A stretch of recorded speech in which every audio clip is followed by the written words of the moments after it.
Shri Venkateswara gold తాకట్టులో ఉన్న మీ బంగారాన్ని విడిపించి కొనబడును. సినిమా చూసా అన్న. సినిమాలో మెయిన్ పార్ట్ ధర్మం అన్న. ధర్మం రక్షో రక్షతే రక్షిత అంటారు కదా, ధర్మం. అలాగే వృక్షో రక్షిత రక్షిత రక్షిత అంటారు కదా, అదే అనమాట. అది మనకు చెప్పడం రావట్లేదు. సో సంస్కృతం బాగా నేర్చుకోవాలి, అప్పుడే వస్తుంది. సినిమాలో ఏమంటుంది అంటే మెయిన్ ధర్మాన్ని ధర్మం అంటే నిల్చొని చూడడం కాదు, లేపడం, చేయూతనివ్వడం అని ఉంటుంది అనమాట ఆ సినిమాలో. ఆ మెయిన్ పాయింట్ని కొంచెం చిన్నగా చేసి లాస్ట్లో చూపిస్తారు. అదంతా పార్ట్ 2లో చూపిస్తారంట. ఓకే, ఇదిలో హరిహర వీరమ్మలది అయితే కంప్లీట్గా సీన్ అని చూపించేశారు. సినిమా అయిపోయిందని తెలియలేదనమాట. సినిమా పిలింబై రాధాకృష్ణ అని చెప్పాను, జ్యోతికృష్ణ అని చెప్పేంత వరకు సినిమా అయిపోయిందని అయితే తెలియలేదు. సో సినిమా అయిపోయిందని చెప్తే కానీ తెలియలేని పరిస్థితి అనమాట. చాలా బాగుంది సినిమా. స్క్రీన్లో అయితే చితికిపోయినాయి. హౌస్ఫుల్ అని బోర్డులు పెట్టద్దు దయచేసి, థియేటర్ ఫుల్ అని పెట్టండి బోర్డులు. ఇలాంటి చిన్న సినిమాలకి హౌస్ఫుల్ అని బోర్డులు పెట్టుకోండి, కానీ పవన్ కళ్యాణ్ సినిమాకి మాత్రం థియేటర్ ఫుల్ అని పెట్టాలి బోర్డు. ఇదైతే ఇక్కడ నుండి నేను చేంజ్ చేయండి అన్న. ఇప్పుడు విఎఫ్ఎక్స్ అంత బాగాలేవు అనేసి అంటూ ఉన్నారు. అది విఎఫ్ఎక్స్ చేసేవారిని మనం అడగాలన్నా. పవన్ కళ్యాణ్కి విఎఫ్ఎక్స్కి సంబంధం ఏమన్నా? ఇప్పుడు పవన్ కళ్యాణ్ గారు మనల్ని నమ్మి ఒక పని చెప్తారు, అది సరిగా చేయకపోతే అవతలాడికి కమిట్ అయిపోతే ఎట్లా అన్న? ఇది ఇక పవన్ కళ్యాణ్కి ఏం సంబంధం? సెకండ్ హాఫ్ వచ్చేసి స్లో ఉంది అనేసి అంటారు. ఈ సినిమా కాదన్న, ఏ సినిమా అయినా ల్యాగ్ ఉంది అని కామన్గా క్వశ్చన్ వస్తుంది. సినిమా అనేది 2.5 hours తీయాలంటే ల్యాగ్ అనేది కామన్ అన్న. ఈ సినిమానే కాదు, ఏ సినిమా చూసుకున్నా మీరు అక్కడ మీకు 2 గంటల ఎంటర్టైన్ చేయాలంటే మీరు జబర్దస్త్ కిట్లు చూసుకోవాలన్న. అన్న ఇప్పుడు ఇది పుష్ప 2 కలెక్షన్ బ్రేక్ చేసింది అనుకోవచ్చు అట్లా. ఇది అరిచేయి అన్న. ఇదంతా మెగా ఫ్యామిలీ అన్న. ఈయన పవన్ కళ్యాణ్, ఈయన అల్లు అర్జున్, ఈయన సాయిధరం తేజ్, ఈ రామ్ చరణ్ అనమాట. వీళ్ళందరూ కలిసే ఉన్నారు కదన్న. మీరు మాత్రం ఎందుకన్నా పుష్ప ఫ్యాన్, పవన్ కళ్యాణ్ ఫ్యాన్ అని చెప్తున్నారు? చెయ్యంతా కలిసే ఉంది కదా. ఈ చెయ్యికి 5,000 వచ్చినాయి. ఇలా ఒక్కొక్కరు ఒకళ్ళు పేరు పెట్టుకోండి. ఈయనేం పవన్ కళ్యాణ్ పెట్టుకోండు, ఈయనేం అల్లు అర్జున్ పెట్టుకోండి, ఈయన రామ్ చరణ్ పెట్టుకోండి. మీరు ఎందుకు మారుస్తున్నారు అట్లా? ప్రభాస్ గారు రికార్డ్స్ బ్రేక్ అవ్వచ్చా? బాహుబలి అన్న, బాహుబలి అప్పుడెప్పుడో రిలీజ్ అయిందన్న. అప్పుడు రేట్లకి ఇప్పుడు రేట్లకి ఒకటే అన్న. అప్పుడు ఖర్చులకి ఇప్పుడు ఖర్చులకి ఒకటే అన్న. అప్పుడే చూడాలి, ఇప్పుడే చూడాలి. ఆయన ఏం పేరు, గంగోత్రి సినిమా తీశారు రాఘవేంద్రరావు గారు. 100 screenలు 100 సెంటర్లని 100 days దులగొడ్డారు. అలాగని ఇప్పుడు 100 screenలకి 100 days సినిమా ఆడట్లేదు కదా. ఏ సినిమా 100 days ఆడాలి అనే ఛాన్స్ ఉందా? ఇప్పుడు లేదు. సో సినిమా రోజులు మారుతున్న కొద్దీ అప్డేట్ అవుతుంది. సో కలెక్షన్లతో కంపేర్ చేయకండి. ఎవరి కలెక్షన్లు వాళ్ళకు ఉంటాయి.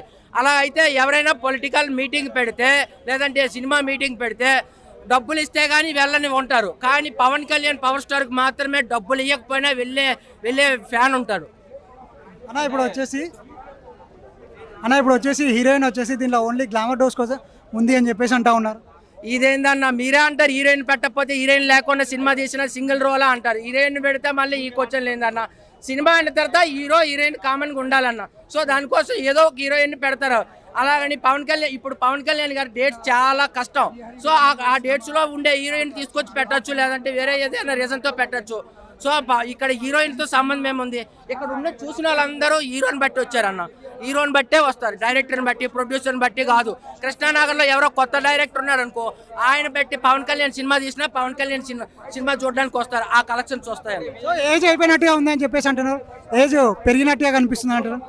ఏందన్నా ఇదేమైనా ఏజ్ పెరగకుండా ఉండదు. ఆధార్ కార్డు తీసుకొని మా బెడ్లో పట్టుకొని తిరుగుతారా అన్న? అది మేకప్ ఆర్టిస్ట్ అడగండి అన్న. మా పవన్ కళ్యాణ్ ఎందుకు ఇట్లా తక్కువ చేసి చూపించినామని మేకప్ ఆర్టిస్ట్ అడగండి. ఆడు సరిగా పని చేయలేదు, ఆ మేకప్ ఆర్టిస్ట్ సరిగా పని చేయలేదు. దానికి ఆ మేకప్ ఆర్టిస్ట్ అడగండి. పవన్ కళ్యాణ్ ఎందుకు అడుగుతారు? నిజమే అంటారు. నేను నిజమేం కాదు, మీరు అన్నారు కాబట్టి నేను అడుగుతున్నా. నాకైతే అలా కనిపించలేదు, మీకే అనిపించి ఉండొచ్చు కాబట్టి మీరే వెళ్ళి అడగండి. మీరు విఎఫ్ఎక్స్ బాగోకపోతే ఆ యానిమేషన్ సంబంధించిన వాళ్ళు అడగండి. మేకప్ బాగోకపోతే మేకప్ ఆర్టిస్ట్ అడగండి. ఫ్యాన్స్ మాట్లాడితే కానీ తెలిసేది విఎఫ్ఎక్స్ లేకుండా ఏ సినిమా ఉందో చూపించండి. ఏ సినిమా ఇంత సినిమా చూసినా కూడా విఎఫ్ఎక్స్ ఉన్నది ఈ రోజుల్లో. అది ఇప్పుడు పవన్ కళ్యాణ్ గారు మీకు ఒక పని అప్పు చెప్పారన్న, మీరు సరిగా చేయకపోతే మీరు తప్పుగా ఇస్తూ ఉండేవాళ్ళు అనమాట. అంటే ఒక normal costumes, normal commercial movies. కానీ హరిహర వీరమల్ అనేది ఆయన కెరీర్ లో, ఆయన తీసిన ఇప్పుడు 29 ఏళ్ల కెరీర్ లో ఫర్ ద ఫస్ట్ టైం ఒక పీరియాడిక్ డ్రామా అనేది ఆయనకు, అంటే ఆయన ఎప్పుడు ట్రై చేయని పాత్ర ట్రై చేశారు. అక్కడ ఫస్ట్ థింగ్ సినిమాకి 100 మార్కులు పడిపోయినాయి. ఎందుకంటే పవన్ కళ్యాణ్ గారు అలాంటి పాత్ర యాక్సెప్ట్ చేయడమే గట్స్ అది. ఎందుకంటే ఈ రోజుల్లో అందరూ పాన్ ఇండియా కోసం ఒళ్ళు నెలగొట్టుకుంటున్నారు, ఏదేదో పాత్రలు వేస్తున్నారు. అదే చెప్తాను. ఫస్ట్ ఆయన ఈ పాత్రను ఎంచుకోవడమే, ఒక హరిహర వీరమల్లు అనేది ఆయన అలా చూడడమే ఫ్యాన్స్ కి అక్కడ 100 మార్కులు ఇచ్చేసారు ఎవరైనా కానీ. ఎందుకంటే అది ఈ రోజులో మనం RRR చూసాం, రాజమౌళి గారి హీరోలు ఎట్లా ఉన్నారు, సుకుమార్ గారి పుష్ప ఎలా ఉంది. సో ఏ సినిమా చూసినా హీరోల పాత్రల కోసం వాళ్ళు ఎంతకన్నా డెడికేషన్ చేస్తున్నారు. పవన్ కళ్యాణ్ గారు చేయరు, ఊరికే నటించి ఒక కంటిన్యూ షూటింగ్ లో వెళ్ళిపోతారనే వాళ్ళందరికీ కూడా ఇక్కడ ఏంటంటే ఆయన ఈ పాత్ర వేయడమే చాలా గట్స్. సో అదిరిపోయింది. ముందు ఆ లుక్ మాత్రం హరిహర వీరమల్లు లుక్, సినిమాలో ఆయన స్క్రీన్ ప్రెజెన్స్ గురించి ఎంత మాట్లాడినా తక్కువే. ప్రతి ఫ్రేమ్ లో అంటే ఎక్కడ మళ్ళీ డూప్ అంటారు అనుకుని ప్రతిదీ కూడా 90% క్లోజ్అప్ షాట్స్ లో కూడా తీశారు. సో చాలా అంటే చాలా లావిష్ గా ఉంది స్క్రీన్ ప్రెజెన్స్ అంతా కూడా.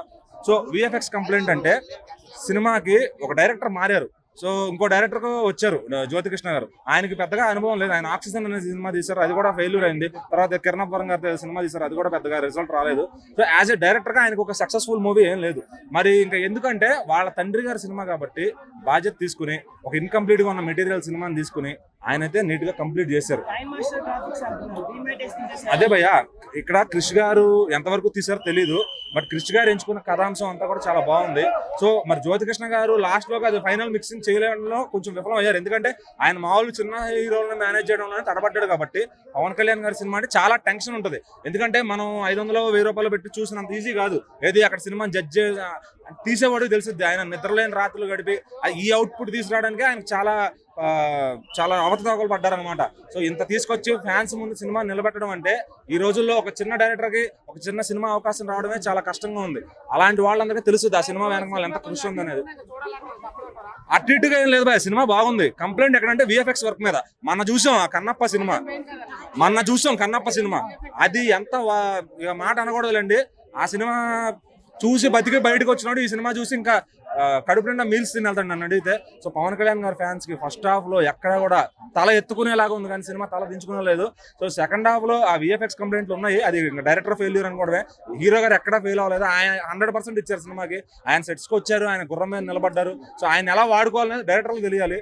సో ఈ సినిమా మొత్తంగా ఆయన స్క్రీన్ ప్రెజెన్స్ మీద నడిచింది. సో సినిమా చూస్తున్నంతసేపు అబ్బా పవన్ కళ్యాణ్ గారిని స్ట్రైట్ సినిమాలో సర్దార్ గబ్బర్ సింగ్ అప్పుడు చూసాం, మళ్ళీ ఇప్పుడు చూసాం. సో కడుపు నిండిందిరా చాలు. నెక్స్ట్ ఇది ఇచ్చిన హైప్ తో, ఇది ఇచ్చిన ఒక ఎనర్జీతో ఓజీకి రెడీ అవుతారు ఫ్యాన్స్ అంతా.